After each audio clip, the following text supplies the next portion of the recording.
AI para sa pagsasaka, yan ang award-winning na imbensyon ng isang Pilipinong estudyante na maaari umanong makatulong sa mga problema ng bansa sa agrikultura. Para bigyan ng mukha ang balita, Mobile Journal, Francis Orcio.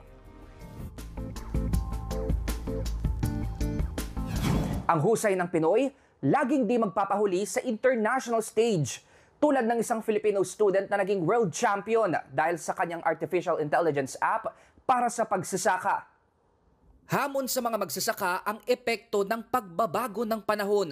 Kung hindi nasisira ang tanim dahil sa mga bagyo o tagtuyot, pinipeste naman dahil sa pagbabago ng klima. Pero heto, mapaghahandaan na raw yan sa tulong ng naimbentong artificial intelligence app ng estudyanteng si Soj. Kaya raw nitong madetect ang posibleng epekto ng climate change at tinatawag itong AgriConnect app.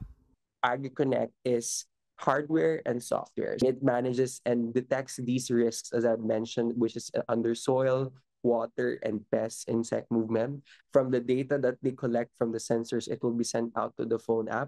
Scholar ng Ateneo de Manila University si Soj, tubong Ilocos Norte at mula sa pamilya ng mga magsasaka. Kaya inaalay niya ang makabagong teknolohiyang ito sa kanyang mga kababayan. Ang AI app kasi, maraming kayang gawin sa tulong ng smart sensors. Meron daw itong stoplight mechanism na parang sa literal na stoplight sa kalsada. Kapag red light, agarang aksyon ang kailangan dahil maaaring pinipeste o sira na ang tanim ng magsasaka.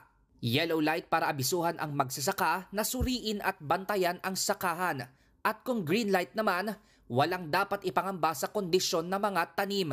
Ang AgriConnect helps these agribusinesses and farmers manage their risks using AI and smart sensors. There's more certainty in how they farm now, and that makes them more efficient and makes them save more time and effort that they put in there. Ang imbensyon na yan ni Soj ang nagbigay sa kanya ng parangal sa Red Bull Basement World Final na ginanap sa Japan. At sa mahigit 100,000 innovative entries sa iba't ibang parte ng mundo, isa lang naman si Soj sa top 10 na itinanghal bilang world champion.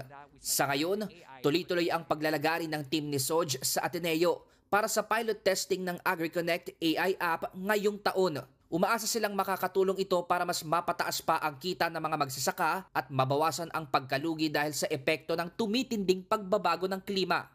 Mobile journalist Francis Orcio po, hatid ang mukha ng balita.